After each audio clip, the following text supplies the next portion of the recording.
Well, that's Mr. L.K. Advani speaking there. We have some guests with here in the studio, very prominent citizens of Mumbai. Let me welcome Alec Padamsee, who's been with us and watching some of our live coverage. Good evening, Alec. It's good to have you in our studios there. You're seeing everything happening all around you, like this is a city one would have never believed something like this could have happened.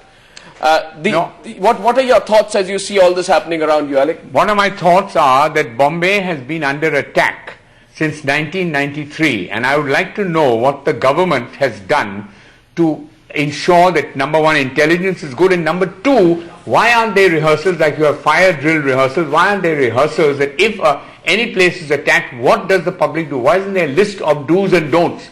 There seems to be no sense of preparation. I come from the theatre, as you know, Anam, and even Farokh, and we always have rehearsals before we go into public. What do you want to tell your fellow brothers and sisters of Mumbai? I want to tell them that you are wonderful. You Mumbaikas, our Mumbaiwalas are fantastic. You come to work. Today, as I was going out, except for the very southern tip of the island, everyone was going to work. Children were going to school, and I was shouting from the car, look, school is closed today. They said, Are Saab, we know that, we're coming back from school. So everyone was on the move, and that's a wonderful thing. People have said, oh, the spirit of Bombay. The spirit of Bombay is fantastic, let me tell you. But the only thing is, are we getting the right kind of support from the authorities? And I really tell you, Arnab, if some proper homework is not done, yes, Bombay goes underwater every monsoon. And every monsoon we file a PIL against the BMC. We should file a PIL now against whoever is supposed to be in charge of intelligence. Absolutely. We want much more homework done. Farokh Sheikh, what do you want to tell the people? Absolutely. You cannot emphasize where were you when you heard about this yesterday? Well, I was at home last evening, and this is like probably the worst nightmare of the city coming true. Unless, God forbid, we have another one that is worse than this in the foreseeable future. And the what makes, I mean, apart from the audacity of it, and we've been running those pictures, that I don't know if you've been watching our channel, Farokh. Absolutely. Still pictures. The one comment that was made very rightly, I think it was in one of the newspapers, I think it was the DNA website, where they said that the most important thing that differentiates this from any other attack in the past, terrorists have exposed themselves. Look at them, they are there, they've been captured on camera, they've been captured on television. We actually have television footage of these terrorists. So they're out there in the open. It's the audacity of it. Absolutely. It's not this, there's a difference, isn't it, between this and the Mumbai serial killer? Absolutely. And one seems to get worse than the other. And how much worse than this can you get? I mean, what is, like Alec rightly pointed out, what is the level of intelligence that we are offering to the average citizen in the country? We are always wise after the event, and all the sanctimonious statements that come from this, that or the other quarter, what good do they do when we have another event of that same dimension or worse happening again? But tell me. But when you use the word intelligence, yes, Farokh, Arnab, we are talking about politicians. The first thing is they don't even understand what intelligence is.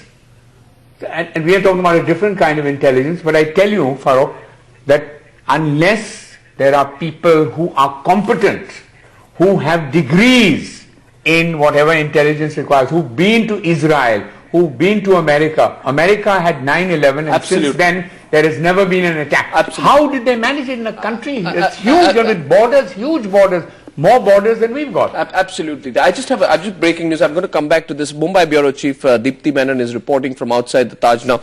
Apparently, Deepti, if you can hear me, the NSG has given out some latest release about the terrorists being dead. Well, Arnab, there is no confirmation as of here now. What we are worried about here is the likelihood of the number of hostages who they are holding. That's the number that's worrying now, because it's going to be nearly 24 hours since they were forcibly taken hostages. A lot of the army men that we spoke to, they said that there is no confirmation whether they're injured or not. Now, just 5 minutes ago, before we've gone on air, there's been a grenade which was lobbed from the other side. Arnab, now if we look at the whole day today, the places from where the terrorists have lobbed grenades, they have fired back. If you look at that, you can see that by now they've nearly encompassed the whole square here. Clearly, it means that they have free access inside to move around, and that's worrying, considering that there are at least 3 platoons of NSG inside Arnab who are trying to nab them. Now there are some encouraging remarks coming both from the NSA and elsewhere, but right now there is a lot of worry about what will be the kind of death toll we will have to look at, because that's something that no one has focused on so far. We have kept a very optimistic struggle on, but the hostages inside, the number of people inside, the death toll, even Ratan Tata confirming that a lot of his employees are still holed up in there, and that Arnab, now the fear is rising whether that will convert into a death toll that we will not be able to tolerate. Arnab.